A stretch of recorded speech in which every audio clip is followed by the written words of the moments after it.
Shalom, saudara-saudara yang terkasih di dalam Tuhan Yesus Kristus. Perkenalkan, nama saya Aris Kristanto. Saya mahasiswa Pasca Sarjana di STT Yestoya Malang. Bagaimana kabar saudara semua? Saya yakin dan percaya bahwa saudara dalam keadaan yang baik, keadaan yang sehat. Sebab Tuhan Yesus selalu beserta dengan saudara dan memberkati setiap usaha yang saudara kerjakan. Pada kesempatan hari ini saya ingin membagikan kebenaran firman Tuhan dengan judul Tetap Tenang di Tengah Badai. Saat-saat ini kita sedang mengalami goncangan di dalam setiap kehidupan kita. Akibat dari pandemi virus COVID-19, kita mengalami goncangan di dalam ekonomi, di dalam pekerjaan, ataupun aktivitas kita yang lain.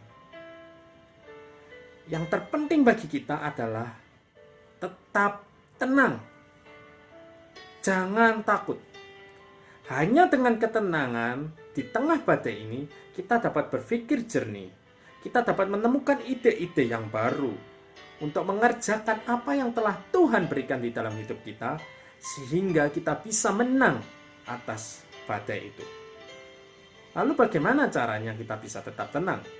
Kita baca terlebih dahulu firman Tuhan di dalam Injil Matius 8 ayat 23-27. Angin ribut diredakan.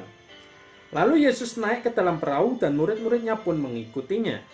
Sekonyong-konyong mengamuklah angin ribut di danau itu sehingga perahu itu ditimbus gelombang, tetapi Yesus tidur. Apa yang dapat kita pelajari dari firman Tuhan ini? Yesus tidur. Di sini Yesus mengajarkan kepada kita untuk tetap tenang di tengah badai. Kita baca ayat 25. Maka datanglah murid-muridnya membangunkan dia, katanya, Tuhan, tolonglah, kita binasa. Yesus berkata kepada mereka, mengapa kamu takut? Kamu yang kurang percaya. Kita garis bawahi kalimat ini. Mengapa kamu takut? Kamu yang kurang percaya.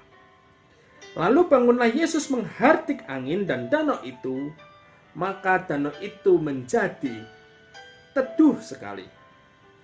Dan heranlah orang-orang itu dan berkata, orang apakah dia ini, sehingga angin dan danau pun taat kepadanya.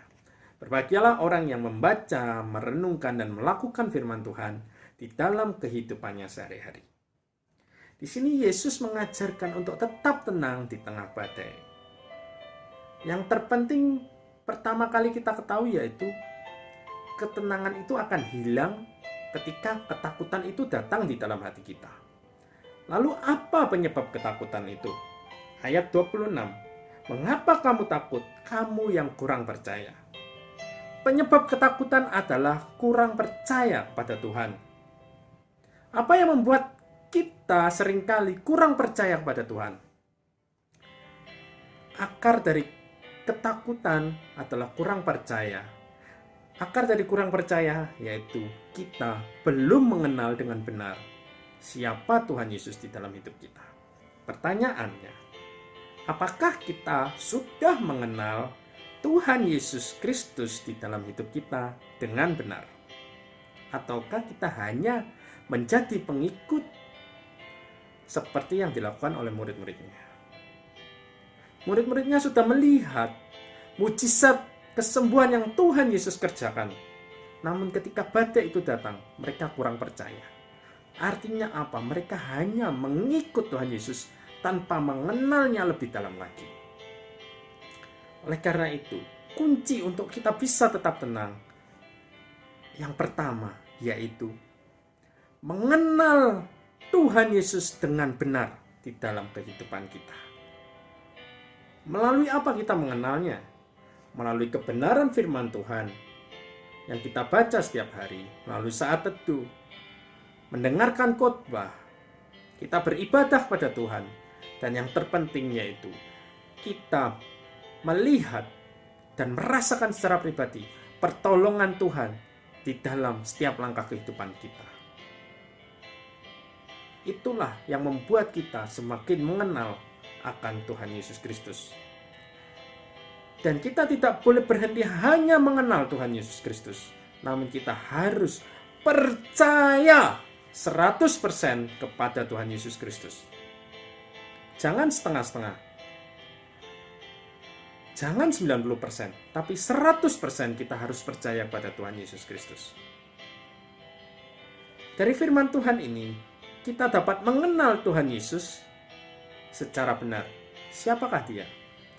Tuhan Yesus adalah Tuhan yang memegang kendali atas alam semesta ini dan atas hidup kita. Ketika kita sudah mengenal Tuhan Yesus melalui firman ini, kita bisa percaya penuh pada Tuhan bahwa kita akan segera keluar dari badai ini dan kita tidak akan binasa sekalipun kita melewati badai kehidupan ini, melainkan kita akan peroleh kemenangan. Oleh karena itu, pada kesempatan ini saya mengajak saudara semua untuk mengenal Tuhan Yesus lebih dalam lagi. Dan juga percayalah 100% kepada Tuhan Yesus. Supaya kita memperoleh ketenangan dan kita bisa melewati badai itu. Dan kita memperoleh kemenangan bersama dengan Tuhan Yesus Kristus. Semoga firman Tuhan ini memberkati kita semua. Tuhan Yesus memberkati.